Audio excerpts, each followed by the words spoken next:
If you don't already have a copy of the annual report, they are in the back. Actually, Stan is bringing them around to people. A couple pages in is our agenda.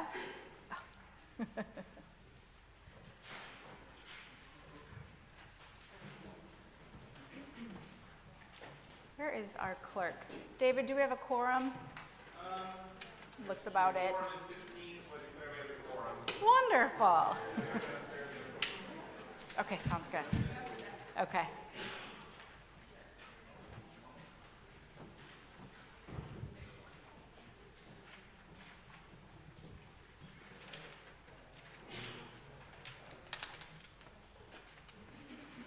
This was emailed out earlier in the week. I think it made it to Thursday's email, and if not, it was in this morning's.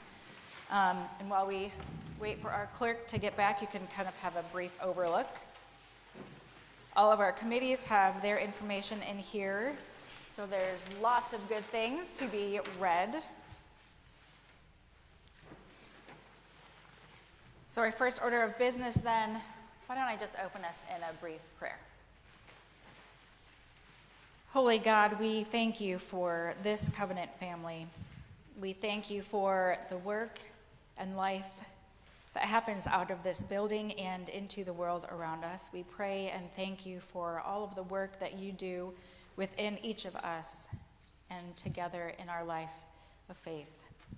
We ask that you bless all of our ministry that we do here and bless us in this meeting. Guide us with your Spirit as we discuss some of the work being done and receive what is to come in the coming years.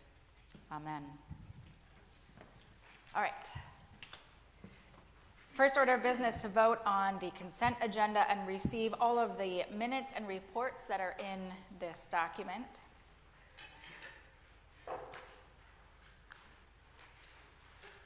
So if there is a motion, we can have discussion afterwards. Is there a motion to receive the consent agenda? All right, is there any discussion? Okay, do I have a second? All in favor, aye? Aye. Any opposed, no. It's weird that there's no one in the choir. I had to get used to looking back there to see if anyone had anything, and now there's nobody there.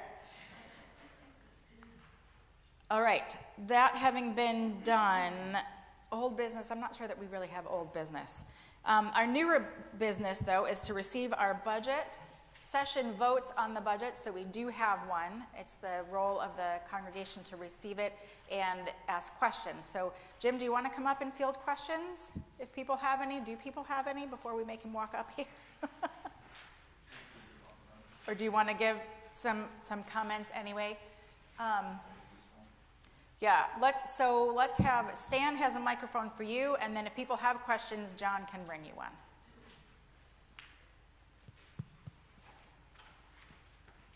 This will be a quick meeting. People are hungry, huh?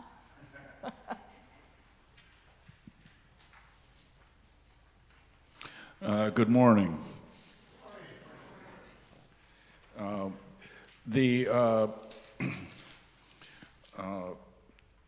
Operating expenses that we had this year came in significantly under budget for a couple of reasons.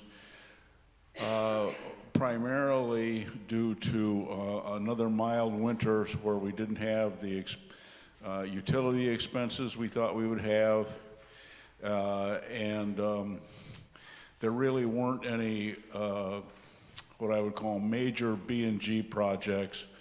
One of the ones that we had planned was to do some tuck pointing and repair of the wall and the sign. That got deferred because it's a small project, and the contractor wasn't able to get here and do it before the weather shut us down. So that'll probably happen next year. But other than that, there weren't any major catastrophes with the building that required major expenses. We did receive another anonymous donation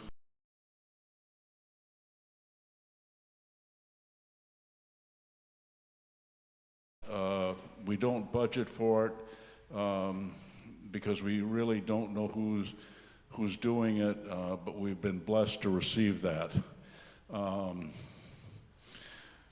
I would just make a comment about the budget for 2025. It's a little problematic in that it shows quite a big deficit. We've talked about this in the wisdom sessions. The Covenant family is incredibly generous, as we found out through our giving analysis with the Presbyterian Foundation. The issue is there just aren't enough of us, and hopefully that will change in the next few years. In the meantime, we do have somewhat of a problematic budget.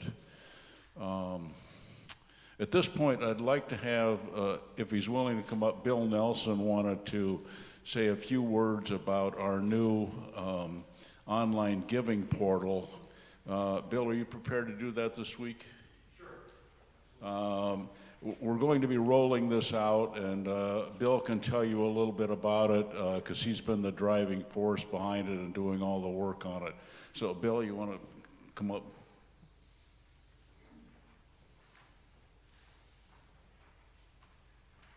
All right, thank you, Jim. Okay, so you probably know that we're looking at some of the financial systems that we use to support the church and our banking systems. And one of the components is our online giving portal. We've had that in place for numerous years now, and it's getting some traction. But there's a couple issues that we want to resolve as we go forward. Number one, it's a little bit hard to use from the user standpoint. It's a little hard to manage from an operational standpoint once we get the donations in, and it costs a little bit more than what we want to have it cost. So as part of this, we have worked with the Presbytery, and we've used their solution that they've recommended. It's through Vanco Processing, which is a third-party company that offers a online giving portal. And the Presbytery has negotiated preferential rates for the online giving, so it's going to give us a couple things. It's a Presbytery-wide solution. Number two, it's been tested. We're not the first church using it. Number three, it is made for churches. We will see how we use it. And one of the things that we negotiated is we don't have to pay separately for credit card fees and for banking deposits. So it's just not going to be as costly for the church to maintain. So to that end, we have contracted that piece. We're going to be updating the NSP website tomorrow, if all goes well. If it doesn't, it's going to be a bad week for me. But let's hope it's not a bad week for me. From a user standpoint, you're going to get to it the same way that you always do. It's the bottom of the giving section on the website. You're going to click it, but it's going to bring up a new experience. The first thing you're going to notice, it's going to have a nice login page where you're going to create a donor account, very much like any kind of e-commerce system. You're going to create an account. I think you can get by with just doing an anonymous donation if you wish, but why not get credit for this? The account is secure. They're going to protect our passwords, all of that kind of things. So you're going to log in, you're going to create an account, and there's going to be a bunch of tiles that you can choose how you want to give. You can give to things like your pledges, per capita. We could have a Christmas fund. We could have basically a little tile for everything that we want to give to. It'll be pretty easy to use. So anyway, I just wanted to give everybody a heads up that that's going to change. So if you are using the portal, you don't go, oh my God, somebody hijacked our website. They're going to take all of our money and all that. That's not going to happen because I have to actually make it test it first. I have made donations through it, and it looks pretty good to me. But anyway, new things are coming. Please don't make any donations tomorrow. Otherwise, my week will definitely get a little bit worse. But we can pick it up on Tuesday. So we're good all the way to midnight tonight. All the time I'm sleeping. Then tomorrow we're taking it off. Thank you very much, everybody. Thank you. And thank you to everyone who was on our finance committee and who helped to research and put that in place. It was quite an undertaking. We appreciate that. Are there any questions about the reports or what Bill just went over? He's put a lot of work in on this, and we're pretty excited to roll this out. I think it'll be a much better system for both the user and the church. So if there are any questions, I'm happy to take those. I'll be available afterwards downstairs. Yes. I want to thank you, Jim, and Bill for your dedicated work on this very complex situation. Thank you very much for all your efforts.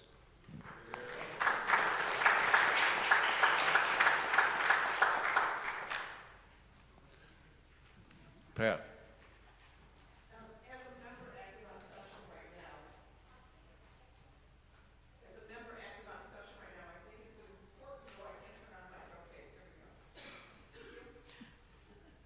And as far as session and the budget, I think I want to offer some reassurances to the congregation that we are looking at the budget very carefully. We've done some discussions about how we can learn more about the budget, how we can each month take a look at what is being spent, how it's being spent, where the categories are going. And I think I just wanted to say as a member, a priority for this coming year as a session elder is to really take a look at understand everything that we have going on in the budget, because in the past I've been on the session and it's like, oh, here's the budget. Okay. And then it's crickets for the rest of the meeting. And I don't think that's fair to all of you, so I think we will be being much more transparent, I think, in how we're looking at the budget in the coming year. Thank you.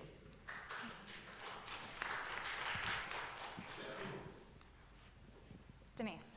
I guess as I look at it, the biggest increase is staff expense. It's pretty significant. As I look at the budget, the biggest increase I see is staff expense, and just curious as to why such a large increase. It's like $100,000 higher than the previous year. You're talking about office expense? Staff. Staff expense? Staff. The difference in staff expense is basically the housing allowance for Janine. We put it in the budget as an expense, but it doesn't actually get paid to her because she's living here in the apartment. So we're not trading checks. So it doesn't show up. It doesn't show up in our financial statement as an expense, but we put it in the budget. So that's primarily the difference.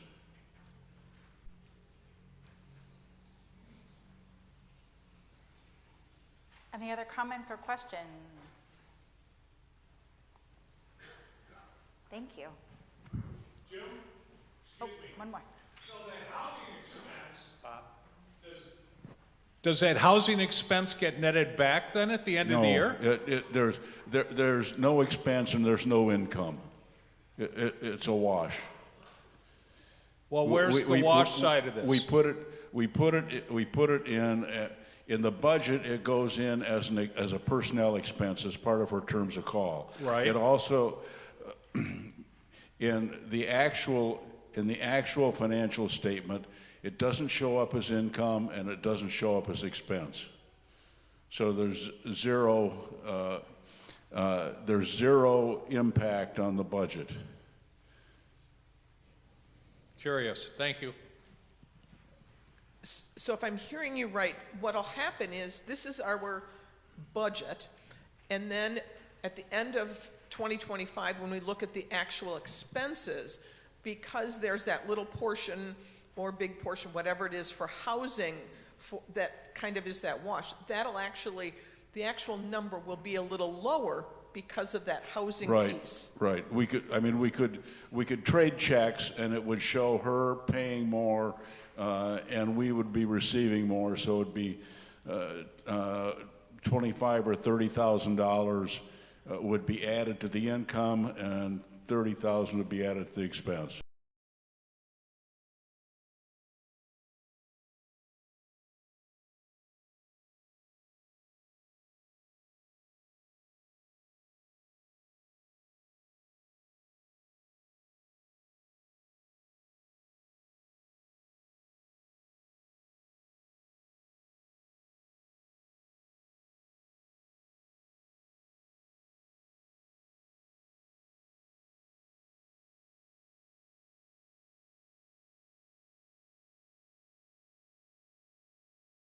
I can give you some into that. Part of it is cost of living expense raises for all the staff. And then we're hiring someone who can do children and family ministry for us. We've hired a quarter-ish time, so that's one piece. And then we're also, in case you didn't know, hiring Becky to come and do children's music. So that'll be like during school year. So we have a little bit more, a little increase in staff to sort of cover. I've been doing a lot. So we're trying to give me and our education committee a little bit of a spreading that extra work out, because we've been doing a whole lot more lately. Yes? I think there was also an increase in the medical insurance. Oh. We're having to do as a different, or the Presbyterian raise. Yeah, that was another. Do you want to speak to that now or later? I can either speak to it now or later. This was a whole, you're exactly correct. The Presbytery, the PCUSA has changed a lot how they're doing things for the Board of Pensions and how they're covering pastors' medical expenses. Basically what happened is for years and years and years, well, not forever, like maybe 4 or 5 years, something like this, the increase in medical costs and insurance generally that everyone has experienced has just been absorbed by the PCUSA. They have not charged the churches or with pastors anymore for that, and they've just been paying it, and they can't do that anymore. So they're dividing things out a bit differently. Yeah. So just to speak maybe to the personnel part of the budget, and then we will be presenting, I'll be presenting the terms of call when we get to the end of the agenda, but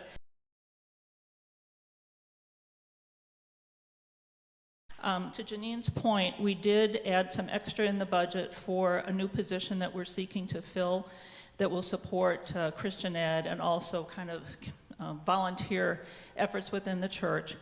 We also have added Becky's position back into the budget. And then we also increased, potentially, it's in the budget, but we're not sure we're going to necessarily need it. But as we were looking at potentially increasing building usage, we recognized that we might need more of Scrouse's time to support those efforts in terms of availability and setup and takedown. So we added some additional hours to his salary line, but we've not implemented that just yet. But that's in anticipation of additional building use. And I think, and to the other point, in terms of benefits, the Board of Pensions has really done a major overhaul in how they are looking at fringe benefits for pastors in particular. But we also pay for, we cost share with Leanne for a portion of her benefits. We pay 80% of her medical, dental, vision that she elects, and she pays 20, but then we pay the full cost of a few other things for her in terms of disability insurance and that sort of thing. So some of those costs went up this year as well. And then there are some increases on the pastoral side, which I can address when we do the terms of call. So are there other questions about the personnel part of the budget? And I should say that when the Personnel Committee did look at cost of living increases for the staff, we did look at kind of various indices across different benchmarks. Just to kind of take a look.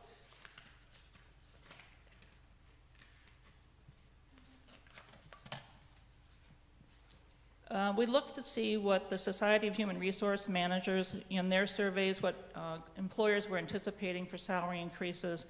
We looked at Pay Scale, Business Wire, World at Work, the Conference Board, quite a few different HR and salary surveys to kind of see where people were across the board. And it was anywhere from 3.5 all the way up to 3.9%. For our staff.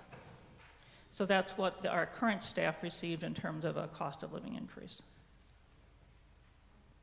Yeah, Chris. Wait a second. Oh, sorry. These two new part-time positions, I'm assuming they're part-time, or what are the hours per week, or what's the compensation? Becky is getting paid by the week. Yeah, we're paying her kind of like how we pay the choral scholar, so it's kind of a contract position, then we don't have to do all the taxes and things like that, so she's kind of contracted at I think 75 a week during, which is basically 25 an hour for a couple of hours a week.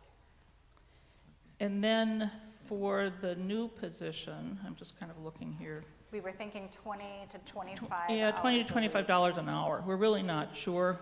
And about 20 hours a week, approximately. And that neither of those positions would involve any kind of fringe benefits.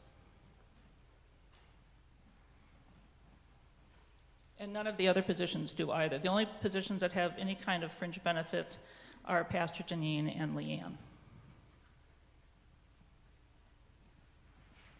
Other questions, either for personnel or for finance? No. Thank you for all of your time. Both of those committees do a lot of really good and important work.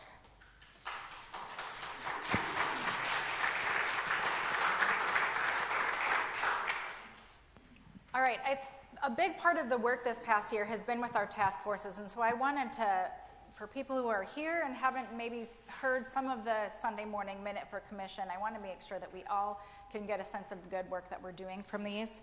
So let's get a start with our Sanctuary Task Force. Nathan, if you want to come up and share a bit of what we've done. Do you want to share anything? You don't have to. Oh my gosh. Yes, I'm like, I'm reading Sanctuary and thinking building. Shall we start with Sanctuary? Did we leave it here, or did Stan's got it?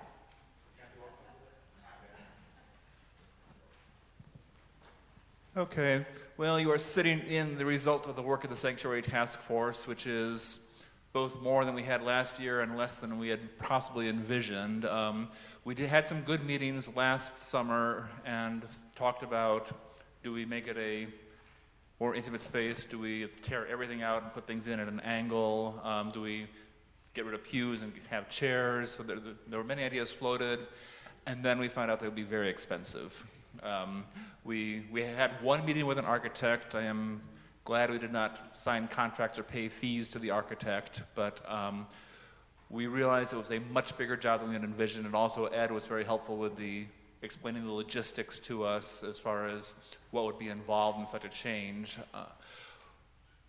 To do something, we took out, like the week before Rally Sunday, we took out the first 2 pews and the last 2 pews, Sgrouse and a few volunteers. So that was basically free. And we came back in, we started worshiping in the new, somewhat more intimate space. The people that I have talked to, and my own observation is that it feels fuller if we are sitting in a smaller footprint. We did a survey of the congregation in September and said, what do you think of the new arrangement? We got 1 red light, put it back the way it was. We got like 3 green lights, go ahead and tear everything out and put in new. We got like 7 or 8 yellow lights. Let's sit with this for a few months and see how it feels. We have done that, and I think that I did an email of the Task Force Commission a week or 2 ago, and we all agree that given realities of time and money, especially money, that doing nothing for now is the best option. I'm good at doing nothing, so we are going to leave the sanctuary as you see it for the foreseeable future.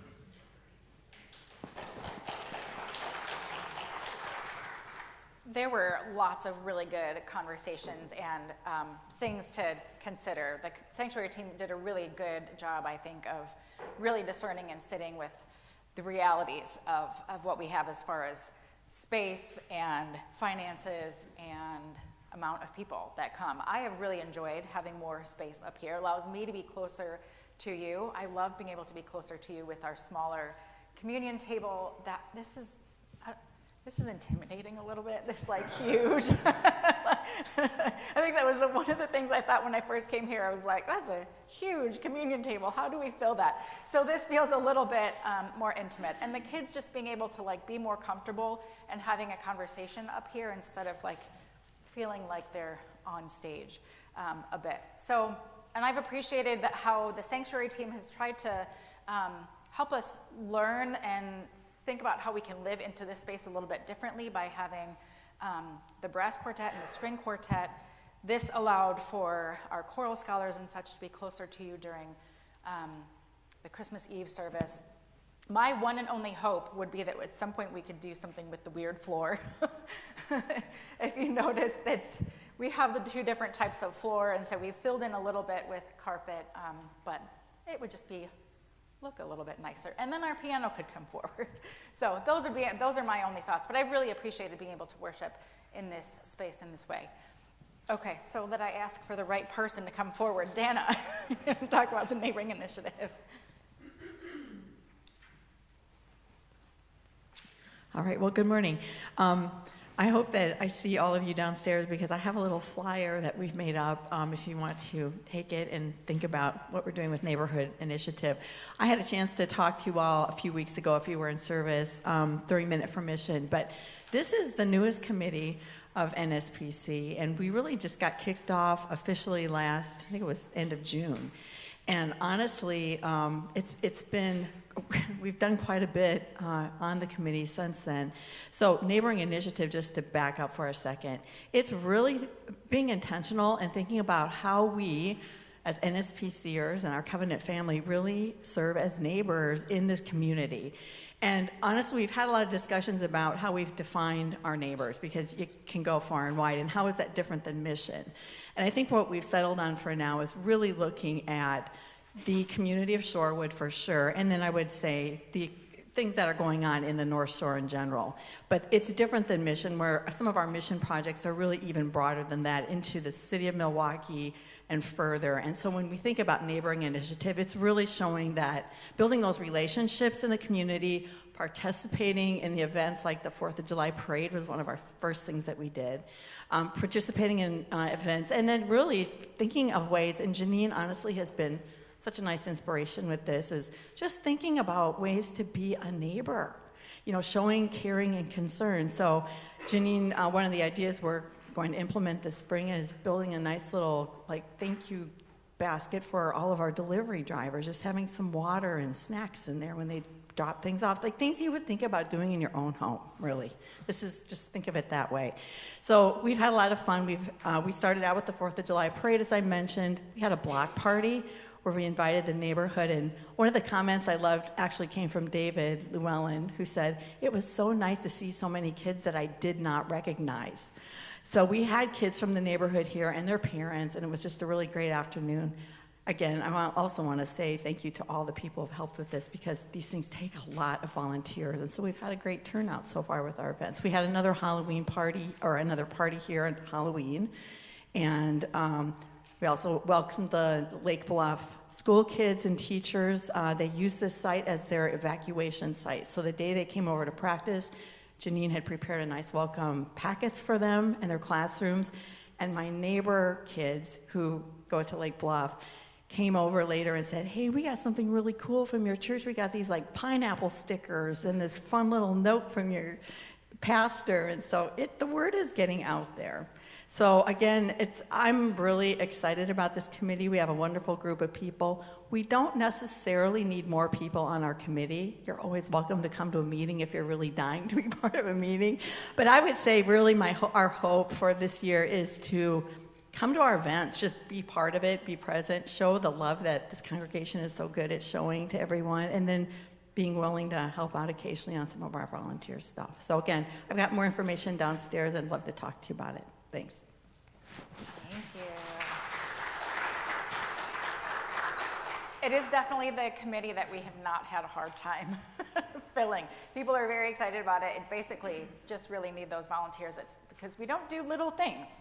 Sometimes it's little things, but other times it's big things. I'm looking forward to when we can have the little basket out there for delivery drivers, because they're here all the time bringing all kinds of things. And coming up, this was inspired a little bit by Teacher Appreciation Week that happens in May. We're gonna have Renter Appreciation Week, where we'll just drop a little note and cookies or coffee to all of the meetings that happen throughout the week to say, we're glad you're here.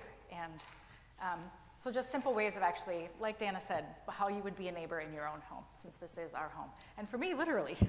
So I love sharing this building with people as well. And speaking of sharing the building, now the building task force.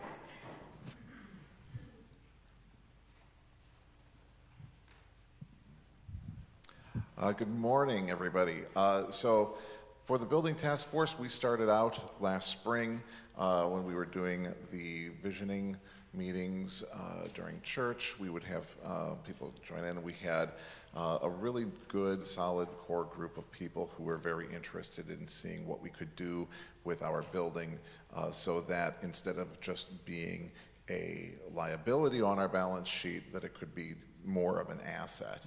And we did some work. The big thing that we found out right away were all the things that we are not allowed to do with the building, which sort of, led us down, a little bit of a rabbit hole of, what can we do? What can we do without renovating? What can we do with the building in the current state that it's in? And things kind of slowed down for us. We decided to table formal meetings for a while because the sanctuary was taking priority. The neighboring initiative was coming on very, very well. And those are two things that we could really have total control over. We could do at our everything at our own pace. We didn't have to rely on anybody's on the outside, whereas we have to rely a little bit more on the Village of Shorewood and finding out exactly what we need to do to our building in order to make it attractive to potential renters or other tenants who might be interested in using part of the building. And we've even though we haven't had formal meetings, there's still been work done behind the scenes. Pastor Janine has done a lot with the various chambers of commerce that she meets with. We may have a potential children's theater group interested in using our stage and storage space downstairs. We're looking at possibilities of the kitchen as well, becoming a commercially viable kitchen. We're keeping lots of doors open. But the big thing that we've got coming up is going to be, the great spring cleaning of the church, because we're at the stage where we really need to just take an inventory of everything that we have and throw out everything that we don't want in the building anymore. So if people are interested in doing something like that, if you want to come and see all the nooks and crannies of the church and where we hide all of the old newspaper clippings and all that fun stuff, please come and sign up downstairs. We'll get you on the meeting list. We would love to have as much help as possible for that. That's going to be a big task, and it's going to be one of the first things that we need to do before we can, start attracting more and more, potential revenue-generating businesses and opportunities. Thank you very much. Does anyone have any questions for this committee? And the other things you've been able to see in action, but the building committee is like we said, a little slower on the end. It's kind of been about, from my perspective, pretty much every meeting I go to with people in the community or at these Chamber of Commerce is, do you need a space to rent? We have lots of space to try to find out what are some of the needs in the community that we can start to share the resources and actually see the building come alive from the inside during the week. One of the things we talked about in personnel was when we talked with Leanne, she's like, I'm here alone a lot of the time. Even when I'm here, I'm further down the hall, and so there's a lot of time when it's just Leanne. But I think as we try to find people to fill in some of those spaces, we can make the building come alive a bit more. And yes, pre-spring cleaning. Dana and I are going to get some sign-up sheets going so that we'll have time slots in the month of February for people to come and join in. What space do we have, and what are we hoarding somewhere that we don't? Sometimes it's really fun as a new pastor to go see what you have in the building. Why do we have this? You find some really interesting things. What a lot of things I think we could take inventory and see what the spaces that we do have that we could rent, and then bless the space before we invite someone to share it with us. So thank you for your work.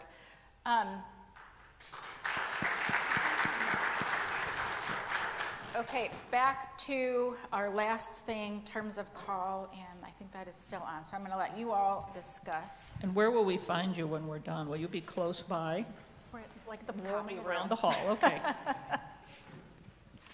All right. It is customary for the pastoral staff to recuse themselves during this portion of the meeting.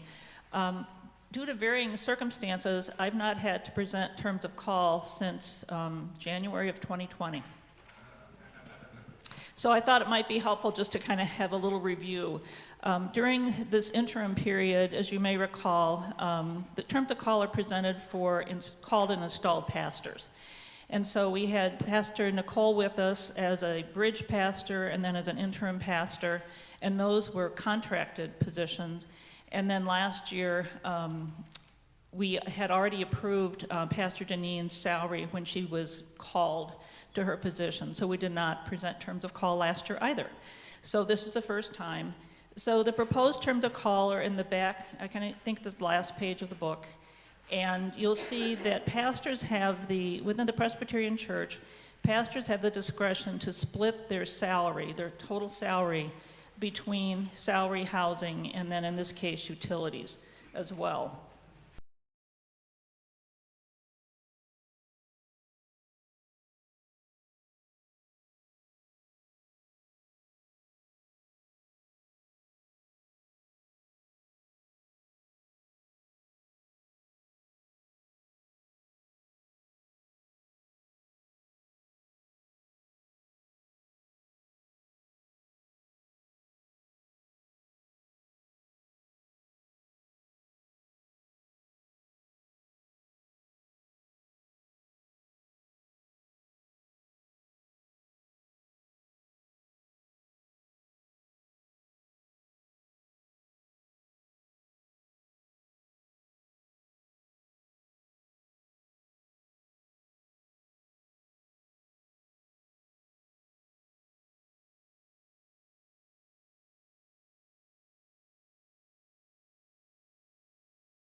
Does anybody have any questions? No, that's surprising. Usually the terms of call generate some kind of question. All right. Then I would ask for a motion to approve the terms of call as presented. Was there a second? Okay. Any discussion? All in favor? Opposed? Okay. Great. John, if you can go get Janine.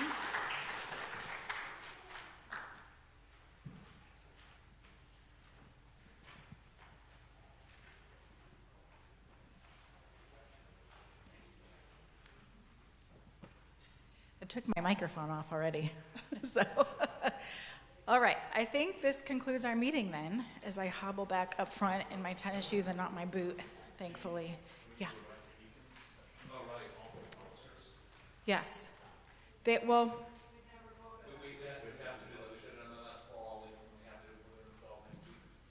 we go. So, and our new elders, so our new elders are Kim Schreiber, thank you, and Chris Jensen, are you here? Chris, thank you for both of you. And then new deacon is Jackie. Is Jackie here today? And why am I blanking on her list? Jackie Keltner. She is in our choir. And then Moya is doing another term. Is she? And Dan is doing another term. Wow. Leave the room for 5 minutes and I leave my brain. Okay, so then we need to, Session has already approved our folks, but do we have someone from the congregation who will make a motion? Does our nominating committee have anything else to say about our, do you want to say anything? No, I don't.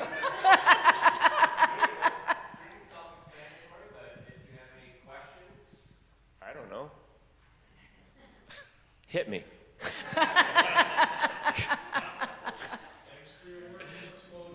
Sure, sounds good.